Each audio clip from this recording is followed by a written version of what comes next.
ይግቡ በ45000 ካሬ ሜትር ላይ ወደ ተንጣለለው የፊሶን ሪል ስቴት እንኳን ደህና መጣችሁ። ቤቶቻችን ተጠናቀዋል። ይምጡና ይረከቡ። በተንጣለለው የፊሶን መንደር ታውን ሃውስ ቪላና አፓርትመንት እንደ ምርጫው አቀርበናል። ዘመናዊና ቅንጡ አፓርትመንቶቻችን ከባለ 1 እስከ ባለ 3 መኝታ ተሰናድተዋል። እርሶን ይጠብቃሉ።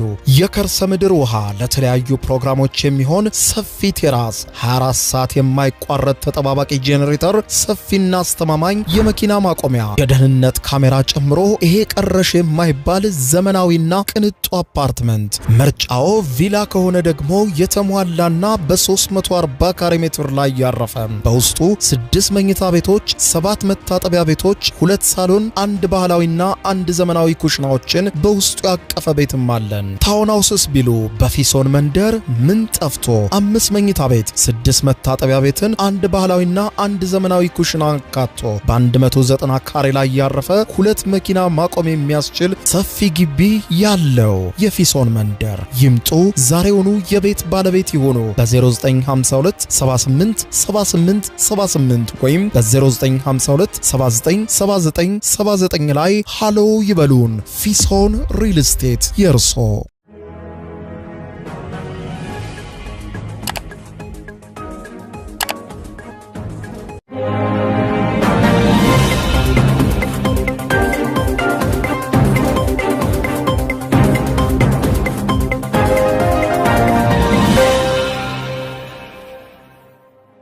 ተናስተልን ክብራትና ክብራን የዩቲዩብ ቻናል ቤተሰቦች የሰዓቱን አጫጭር ሰበር መረጃዎች ይዤ ቀርብ ያለው በርከት ያሉ መረጃዎች ዩቲዩብ ላይ ሲጫኑ ቀድሞ ለእናንተ የማስታወቂያ መልእክት ወይም ኖቲፊኬሽን እንዲደርሷችሁና ዜናዎችን በፍጥነት እንድትከታተሉ የዩቲዩብ ቻናሌን ሰብስክራይብ በማድረግ የደወል ምልክቷን መጫን አትዘንጉ።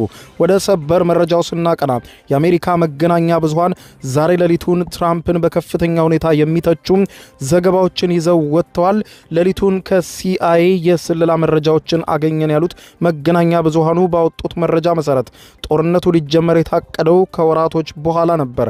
ነገር ግን ጦርነቱ ሳይታሰብ በድንገት በትራምፕ ትዕዛዝ ነው የተጀመረው። ትራምፕን ደግሞ ያሳሳቷቸው ኢራንን አሳንሰው መገመታቸውና በተለይም ደግሞ አማካሪዎቻቸው ጋር ሳይነጋገሩ ድንገተኛ ውሳኔ በመወሰናቸው ነው ብለዋል።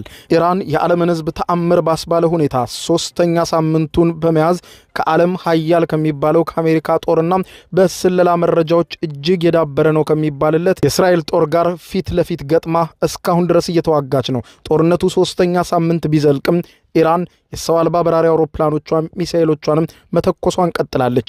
ይህንን በተመለከተ የአሜሪካ መገናኛ ብዙሃን የኢራንን ተአምር የሚመስል ሁኔታና እንዲሁም ጦርነቱ እንዴት እንደተጀመረ የሚያመለክት የስለላ ሪፖርቶችን፣ ዝርዝር ሁኔታዎችንና በተለይም እስካሁን በጣም በርካታ ጥቃት ቢሰነዘርባቸውም የአረብ ሀገራቱ ከመከላከል ውጪ ምንም እያደረጉ አይደለም። ለመሆኑ ለምንድን ነው የአረብ ሀገራቱ ኢራንን የሚፈሩበት ዋነኛ ምክንያትም በአሜሪካ መገናኛ ብዙሃን እነሆ ሌሊቱን በወጡ ዘገባዎች ተመልክቷል። ይህንንም በዝርዝር ዘገባው የማጋራችሁ ይሆናል። አብረን ዝርዝሩን እንከታተለው። ይሄውና ጦርነቱ 3ኛ ሳምንቱን በያዘበት ጊዜ የአሜሪካ መገናኛ ብዙሃን ሌሊቱን የሲአይኤን መረጃ በአደባባይ ዘረገፉት። ኢራን አሁንም ለ3ኛ ሳምንት እየተኮሰች ነው። የ2 ቀኑ ቅዠት፣ የሆርሙዝ ማነቆና የ3ኛው ሳምንት እውነታ እጅግ አሳዛኝ በሆነው የሲአይኤ የስለላ ሚስጥርና የፕሬዝዳንት ዶናልድ ጄ ትራምፕ ድንገተኛ ውሳኔ ላይ ተመርኩዞ የመጣ ከባድ ቅርቃር እንደሆነ ተረጋገጠ። ታዋቂው ጣሊያናዊ የፖለቲካ ፈላስፋና ስትራቴጂክ ኒኮሎ ማኪያቬሊ ከዘመናት በፊት የተናገረው አንድ የማይሞትና በዘመን ተሻጋሪ እውነት አለ። ጦርነት በፈለከውና በመረጥከው ጊዜ ልትጀምረው ትችላለህ። መቼና እንዴት እንደሚቆም ግን ፈጽሞ ማወቅም ሆነ መወሰን አትችልም ይላል። ይህ አባባል ዛሬ በመካከለኛው ምስራቅ ሰማይ ላይ ከሚያንዣብበው የጥፋት ደመና ጋር ምንኛ የተቆራኘ እንደሆነ ይነገራል። ዛሬ 3ኛ ሳምንቱ ላይ የሚገኘውን ውጊያ ጀምሩ በማለት ከእቅድ ውጪ በድንገት ጦርነቱን ያስጀመሩት ዶናልድ ጄ ትራምፕ በማግስቱ መጥተው በመጀመሪያው ቀን ነው ጦርነቱን ያሸነፍነው በማለት ድል አውጀው ነበር። ይህ አባባላቸው ጦርነቱ በተጀመረ ማግስት በአሜሪካው ፕሬዝዳንት የተነገረ ነበር። በዓለም አቀፍ ሚዲያዎች በስፋት የተስተጋባ የድል አዋጅ። ሆኖም ግን መሬት ላይ ያለው እውነታ ከዚህ ፖለቲካ ንግግር ፈጽሞ የተለየ ሆኖ ተገኝቷል።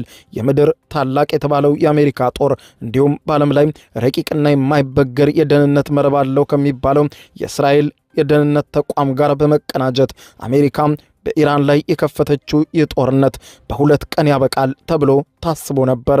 ያ ግን ድክመት ነበር ይላሉ የአሜሪካ መገናኛ ብዙሃን ሌሊቱን ባወጡት ዘገባ። ሶስተኛ ሳምንቱን ያስቆጠረው ጦርነት ከመጀመሩ በፊት ለዓመታት በአሜሪካና እስራኤል በኩል ምክክር ሲደረግበት ቆይቶ ነበር። ነገር ግን የአሜሪካው ፕሬዝዳንት ዶናልድ ጄ ትራምፕ ሁሉንም ነገር አበላሽተውታል ይላል ሲኤንኤን ሌሊቱን ባወጣው መረጃ። ይሄውም የተሰጣቸው የደህንነት መረጃ በቂ አልነበረም። ያም ሆኖ ጦርነቱን ባጭሩ እንደሚቋጩት ማመናቸውና ኢራንን አሳንሰው መገመታቸው ከፍተኛ ዋጋ ፕሬዝዳንቱን አስከፍሏቸዋል ብሏል። ይህ ጦርነት የፈነዳው በድንገት ነበር። ከታሰበው 3 ወራት ቀደም ብሎ ከ3 ወራት በኋላ ነበር ኢራን ላይ ጦርነት ለመክፈት የታሰበው። ነገር ግን የተገኘው አጋጣሚ የማይታለፍ ነበር። የአሜሪካው ማዕከላዊ የስለላ ድርጅት ሲአይኤና የእስራኤሉ ሞሳድ ባገኙት እጅግ ሚስጥራዊ መረጃ መሰረት የኢራን መንፈሳዊ መሪ አያቶላና ሌሎችም ከፍተኛ የጦር አዛዦች በአንድ ሚስጥራዊ ስፍራ መሰባሰባቸው ተረጋገጠ። ይህ በተለይ ለትራምፕ የማያልፉት ወርቃማ አጋጣሚ ነበር። የኢራንን የጦርና የፖለቲካ አመራሮች በአንድ ጊዜ በመደምሰስ ታላቅ ድል እንደሚቀዳጁ አስበው ነበር። ነገር ግን ያ ሁሉ አልሆነም። የኢራንን የጦርና የፖለቲካ አመራሮች ቢደመሰሱም ኢራን ግን ዛሬ 3ኛ ሳምንት ላይ ቆማ በማይታሰብ ሁኔታ እየተኮሰች ነው። አሜሪካና እስራኤል የኢራንን አቅም አሳንሰው ገምተውት እንደነበር ተንታኞች ዛሬ ሌሊቱን ገልጸዋል። ትልቅ ስህተት ተሰርቷል። በጦርነቱ መሪዎቹ ሲገደሉ የኢራን የጀርባ አጥንት የሚሰበር የጦር ሰራዊቱም የሚበተንና አገዛዙም በህዝብ አመጽ ሙሉ በሙሉ የሚገለበጥ መስሏቸው ነበር። የአያቶላ መገደል የሁሉም ነገር ማብቂያ ተደርጎ ተቆጥሮ ነበር። ነገር ግን ኢራን ብዙ ነገሯ ቢወድምም መሪዎቿን ብታጣም ተስፋ አስቆራጭ ሁኔታ ውስጥ የገባች ብትመስልም ያልተጠበቀ ሁኔታ ግን ተአምር በሚመስል መልኩ ከዓለም 2 ትልልቅ ኃያላን ጦር ጋር ፊት ለፊት ገጥማ 3ኛ ሳምንቷ ላይ ዛሬም እየተኮሰች ነው።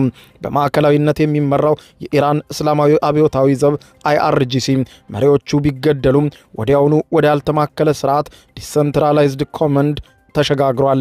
እያንዳንዱ የጦር ሰፈርና የሚሳኤል ማስወንጨፊያ ጣቢያ ራሱን ችሎ ኢላማዎቹን መምታት የሚችልበት ዱምስዴይ ወይም የመጨረሻው ቀን ፕሮቶኮል ተግባራዊ እንዲሆን ኢራን ውስጥ ታውጇል። በተጨማሪም የውጭ ኃይል ጥቃት በኢራናውያን ዘንድ ከፍተኛ የሆነ የብሔርተኝነት ስሜት ቀስቅሷል ይላሉ የአሜሪካ መገናኛ ብዙሃን ሌሊቱን ባወጡት ሰፊ ትንታኔ። ተስፋ ቆርጣ እጇን ትሰጣለች የተባለችው ኢራን ከፍርስራሽ ውስጥ ሆና የማያቋርጥ የድሮንና የሚሳኤል ዝናብ ማዝነቧን ቀጥላለች። ሌላኛው ደግሞ አሲሜትሪክ ጦርነት ነው። ርካሽ መሳሪያዎችንና የውድ ሚሳኤሎች ፍልሚያ ሌላኛው የጨዋታ ማስቀየሪያ ነበር። የዚህ ጦርነት ዋነኛ ገጽታ የጦር መሳሪያዎቹ አሲሜትሪክ ወይም ኢተመጣጣኝ ባህሪ ማሳየታቸው ነው። የጦርነት አሜሪካን በገንዘብ እያከሰራትና እያደማት ይገኛል። ኢራን እንደ ሻሂድ 136 ያሉ ዋጋቸው ከ20,000 እስከ 30,000 ዶላር የሚገመት ነገር ግን ከባድ ፈንጂ ተሸክመው ኢላማቸውን በትክክል መምታት የሚችሉ አጥፊ የድሮኖች መንጋ በአንድ ጊዜ ትተኩሳለች። ይህንን የድሮን ማዕበልና ተራ የባላስቲክ ሚሳኤሎችን ለማክሸፍ ደግሞ አሜሪካና እስራኤል እጅግ ዘመናዊ የሆኑ የአይረን ዶም የዳዊት ወንጭፍ እንዲሁም የፓትሪዮት የተሰኙ መከላከያ ስርዓቶችን ሌሊት ከቀን ማሰማራት ግድ ብሏቸዋል። ችግሩ የቁጥር ስሌቱም የሚጀምረው እዚህ ጋር ነው። አንድን 20,000 ዶላር የሚያወጣ የኢራንን ድሮን ለመምታት ከ2 እስከ 4 ሚሊዮን አሜሪካን ዶላር የሚያወጣ የአሜሪካ ሚሳኤል መተኮስ ግድ ይሆንባቸዋል። ይህ የሂሳብ ቀመር ጦርነቱን ለአሜሪካ የኢኮኖሚ ጥቁር ቀዳዳ አድርጎበታል። ኢራን መሳሪያዎቿን በራሷ ምድር በብዛት እያመረተች ስትተኩስ የአሜሪካ የጦር መሳሪያ ማከማቻዎች በከፍተኛ ፍጥነት እየተመናመኑ ነው። አሜሪካ በመጀመሪያው ቀን ብቻ የጦርነት አገዛዙን ሙሉ በሙሉ የሚገለብጥ እንጂ ምንም አይነት የድርድር አማራጭ የሌለው ነው ብላ በጽኑ አቋም ተነስታ ነበር። አሁን ግን ጦርነቱን ለማቆም እንደራደር ብትል ሀያሏ አሜሪካ ታላቅ የፖለቲካ ውድቀትና የሞራል ኪሳራ ውስጥ ትገባለች። ኢራንም ይህንን የአሜሪካን ጭንቀት አስቀድማ ተረድታ ይመስላል ይኸውና ሶስተኛ ሳምንቱን ቆማ እየተኮሰች ነው። በዚህ ቀውስ ውስጥ ታዲያ እጅግ የከፋ ፍርሃት ውስጥ የወደቁት የባህረ ሰላጤው የአረብ ሀገራት ናቸው። ከባድ የጥም ማዕበል መጥቶባቸዋል። ከአሜሪካ ጠንካራ የጦር ከለላ እንጠብቃለን ብለው የነበሩት እነዚህ የአረብ ሀገራት አሁን ላይ የጠበቁትን ያክል ጥበቃ ማግኘት አለመቻላቸው በራሱ ከጦርነቱ በኋላ ሌላ የሚመጣ ከባድ ጭንቀትን ይዞ ይመጣል። ግን ከሁሉም በላይ ከባድ ጭንቀት የሚሆነው ኢራን ከዛሬ ነገ ውሃችንን መታችው በጥም አቃጠለችን እያሉ የሚሰጉት ጉዳይ ነው። እንደሚታወቀው የመካከለኛው ምስራቅ ሀገራት ሳውዲ አረቢያ፣ የተባበሩት አረብ ኤሚሬትሶችም፣ ኳታር፣ ባህሬንና ኩዌትን ጨምሮ ሌሎችም ሀገራት በአቅራቢያቸውም ሆነ በግዛታቸው ወንዝ የሚባል ነገር የለም። ለዚህም ለመጠጣት ደግሞ በውድ የገነቡትና ውስብስብ መሳሪያዎች አላቸው። እነዛ መሳሪያዎች የውቅያኖሱን ጨዋማ ውሃ ከባህር ውሃ በማጣራት የሚጠጡበት ስርዓት ነው። እነዚህ ግዙፍ የውሃ ማጣሪያ ፋብሪካዎች ወይም ዴስቲሌሽን ፕላንትስ በባህር ዳርቻዎች ላይ የተንጣለሉና በቀላሉ በኢራን ሚሳኤል ሊመቱ የሚችሉ የመስታወት ቤቶች ናቸው። ኢራን በቀላሉ በምትተኩሰው አንድ ርካሽ ሚሳኤል እነዚህን ግዙፍ የውሃ ተቋማት ካወደመችባቸው ከተባበሩት አረብ ኤሚሬትስ እስከ ኳታር፣ ከኩዌት እስከ ሳውዲ አረቢያ ከፍተኛ ጥም ውስጥ ይወድቃሉ። በሌላ በኩል ኢራን በርካታ የተፈጥሮ ወንዞች፣ ሐይቆችና ግድቦች ስላሏት የአይነቱ አደጋ ባያሰጋትም ይህ የተፈጥሮ ሀብት ልዩነት አረብ ሀገራቱን አፋዝ ዘግቶ ከአሜሪካ ጎን በግልጽ እንዳይሰለፉና ወደ ጦርነቱ እንዳይቀላቀሉ አድርጓቸዋል። የአረብ ሀገራቱ ኢራንን እንዳትተኩስባቸው እያስጠነቀቁ የጦር መሳሪያዎቿን መከላከል ላይ ብቻ የተገቱትና እንዲህ እጃቸውን አጣጥፈው ሁኔታውን የሚመለከቱት ምክንያቱ ይሄው ነው። ጦርነቱ ከመጀመሩ በፊት በተጀመረባቸው የመጀመሪያዎቹ ቀናት ፕሬዝዳንት ትራምፕ በልበ ሙሉነት በከፍተኛ ሁኔታ ለዓለም ሚዲያዎች አንድ ቃል ተናግረው ነበር። ኢራን ሆርሙዝን እዘጋለሁ ብላ ትዝታለች እንጂ በተግባር አታደርገውም። የማይረቡ ፍጥረቶች ናቸው እኮ ይህንን ለማድረግ አቅሙም ድፍረቱም ኢራን የላትም ብለው አሳንሰዋት ነበር። ሆኖም ጦርነቱ ሲፈነዳ አያቶላም ሲገደሉና የኢራን ከተሞች ሲደበደቡ ኢራን ያወጣቸው የመጨረሻው ካርድ ዓለምን በድንጋጤ የዋጠ ነበር። ኢራን ያለምንም ማንገራገር የሆርሙዝን የባህር በር በፈንጂዎችና በፍጥነት ተምዘግዛጊ ጀልባዎች በጸረ መርከብ ሚሳኤሎቿ ሙሉ በሙሉ ዘጋቸው።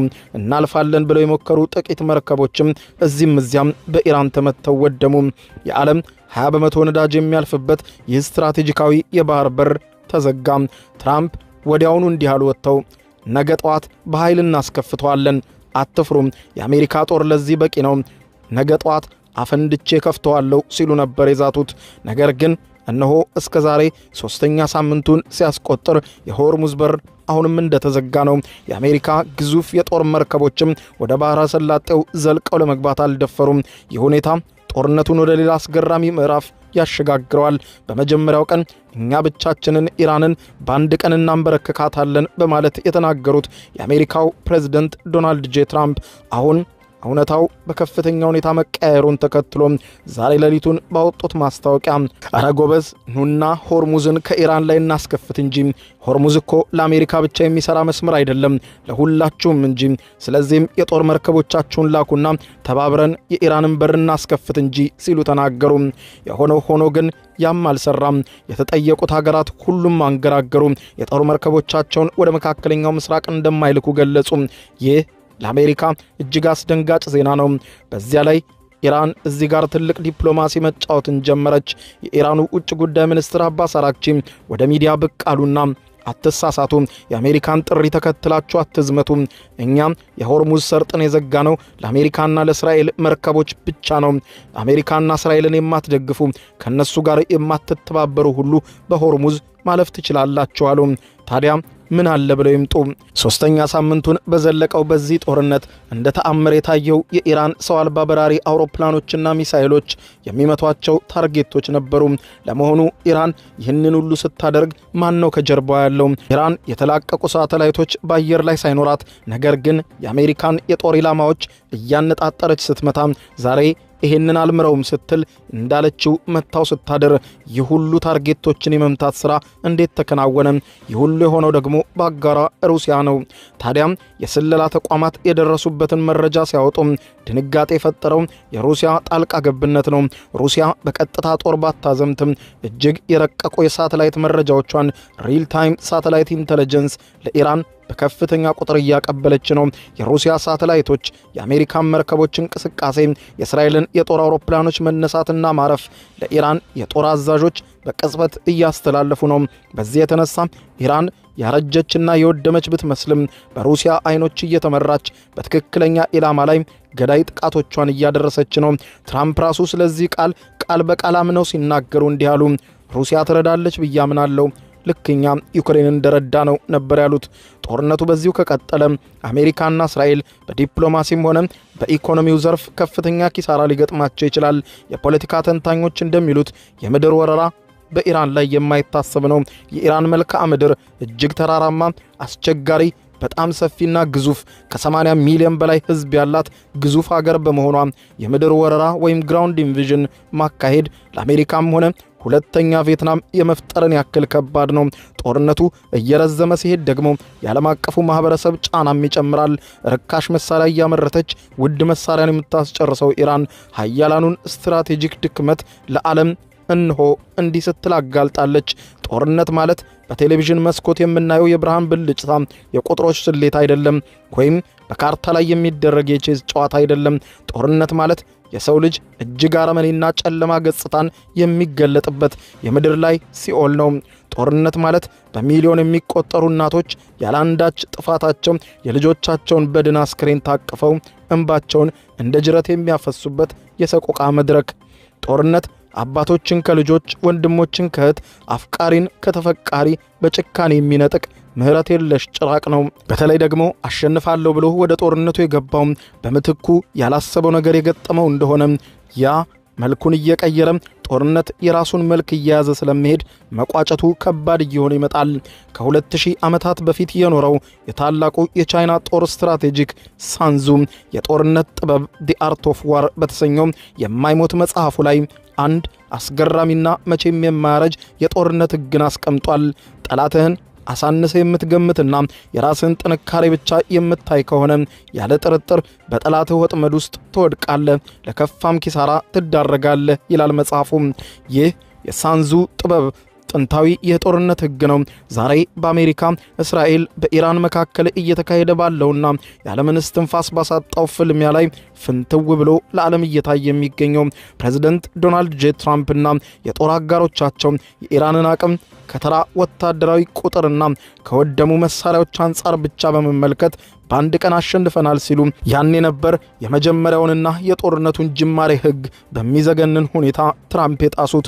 ጦርነት ከመጀመሩ በፊት የጠላትን የስነ ልቦና ጥንካሬ፣ አስቸጋሪውን የጂኦግራፊያዊ አቀማመጥ፣ የህዝቡን ብሔርተኝነትና ከሁሉም በላይ ደግሞ የሆርሙዝን ስትራቴጂካዊ ቁልፍን ማስላት ሲገባቸው ጠላትን አሳንሶ የማየት ከባድ ታሪካዊ ስህተት ፈጽመዋል ይላሉ ተንታኞች። ትራምፕ ኢራን ሆርሙዝን አትዘጋም፣ አቅም የላትም በማለት ጠላትን አሳንሰው ሲያዩ የኢራንን አሲሜትሪክ ወይም ኢተመጣጣኝ የውጊያ ስልትና የሩሲያን ድብቅ እጅ ከግምት ውስጥ አላስገቡትም ነበር። እነሆ ውጤቱም እንደታየው እየሆነ ይመስላል። በሁለት ቀናት ያልቃል የተባለው ጦርነት በሳንዙ አንድ ቃል ተደምድሟል። አገዛዙ ይገለበጣል የተባለው ጦርነት ወደ 3ኛው ሳምንት ተሻግሮ አሜሪካን በገንዘብ አረብ ሀገራቱን ደግሞ በውሃ ጥም ላይ ወደቀን በሚል ስጋት እንዲሁም ዓለምን በሆርሙዝ ማነቆ እያሰቃየ ይገኛል። ትራምፕ የጦርነቱ መነሻ ቁልፍን ቢጫኑም ውጊያው ግን ከነሱ ቁጥጥር ውጭ ሆኗል። የሳንዙ ትንቢት ዛሬም በመካከለኛው ምስራቅ ሰማይ ላይ ሕያው ሆኖ ጠላትን አሳንሶ ማየት ለከፋ ታሪካዊ ኪሳራ ከመዳረግ አያድንም ይላል። እናም ዓለም በስጋት አይኗን እንዳደፈጠች ነው። የዓለም የደም ስር እንደተዘጋ፣ የምድር ታላላቅ ጦሮች መላው እንደተፋጠጡ ኢራን አሁንም ከአመድ ውስጥ ሆናም ቢሆን እየተኮሰች ነው። ኢራን እያለችን እንደሆነ ከሆነ መደራደር የሚባል ነገር የለም። አሜሪካን አድምኜ ድጋሚ አልደራደርም፣ ለድርድር እንዴት እቀመጣለሁ ስትል ተናግራለች። ዛሬ ሌሊቱን ከምዕራባውያን መገናኛ ብዙሃን ጋር ቃለ ምልልስ ያደረጉት የኢራን ውጭ ጉዳይ ሚኒስትር አባስ አራግቺ ከአሜሪካ ጋር ይደራደራሉ ወይ ተብለው ተጠይቀው ነበር። የምን ድርድር ሲሉ ነው ጠይቀው የጀመሩት። የምን ድርድር? መጀመሪያ ልንደራደር ተቀምጠን ነበር። ድርድር ጠረጴዛ ላይ ያለን ነው ጦርነት የታወጀብን።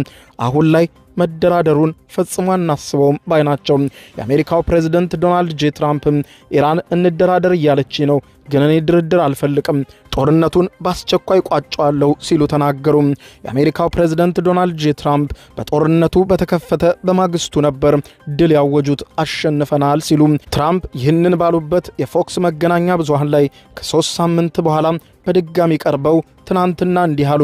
ጦርነቱ መቼ ያበቃል ብሎ ለቀረበላቸው የጋዜጠኛው ጥያቄ እኔ ስፈልግ ምናልባትም ሳምንታት ሊፈጅ ይችላል ሲሉ የአሜሪካን ሕዝብ ኩም አደረጉት። የሆነ ሆኖም ጦርነቱ አሁንም ተፋፍሞ ተጋግሞ ቀጥሏል። በየቦታው የሚሰማው ነገር እጅግ አደገኛና አሳሳቢ የሆነ ቀጥሏል። መካከለኛው ምስራቅ በከባድ ጭንቀት፣ በከባድ ውጥረት ኃያላኑን ወደሚጠራ ሁሉንም ደም ወደማያቃባ ሶስተኛው የዓለም ጦርነት እንዳይሸጋገር እየተሰጋ ይሄውና የመካከለኛው ምስራቅ በከባድ ጦርነት ውስጥ እየታመሰ ነው።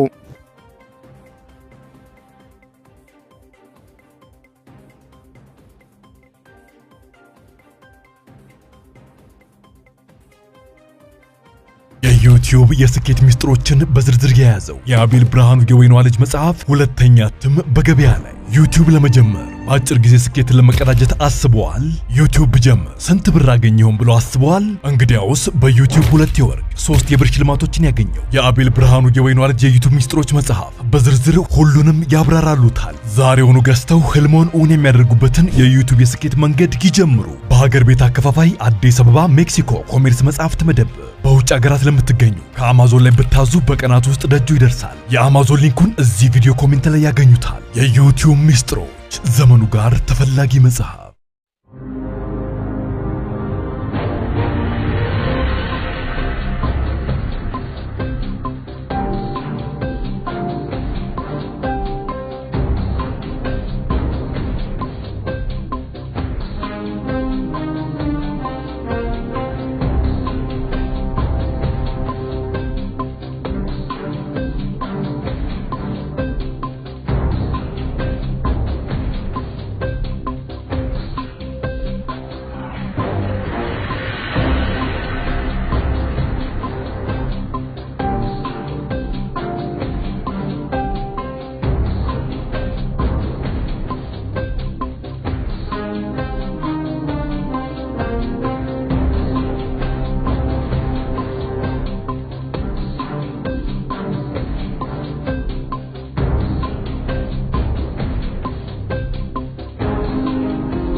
ይግቡ በ45000 ካሬ ሜትር ላይ ወደ ተንጣለለው የፊሶን ሪል ስቴት እንኳን ደህና መጣችሁ።